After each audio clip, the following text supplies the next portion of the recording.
الحمد لله رب العالمين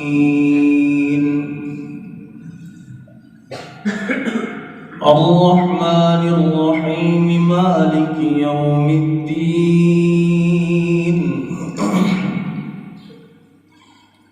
إياك نعبد وإياك نستعين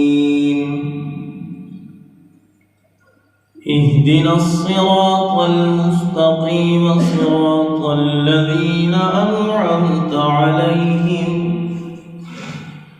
غير المغضوب عليهم ولا الضالين.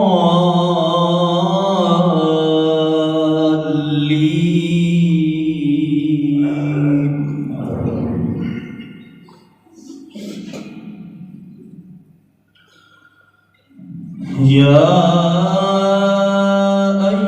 الذين آمنوا كتب عليكم الصيام كما كتب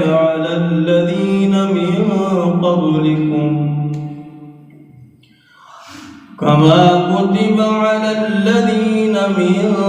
قبلكم لعلكم تتقون أياما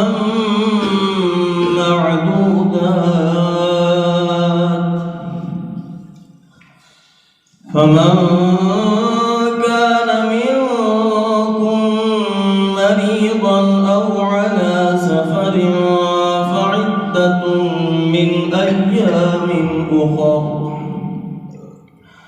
وعلى الذين يطيقونه فدية طعام مسكين فمن تطوع خيرا فهو خير له وأن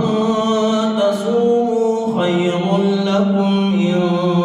كنتم تعلمون شهر رمضان الذي أنزل فيه القرآن هدى للناس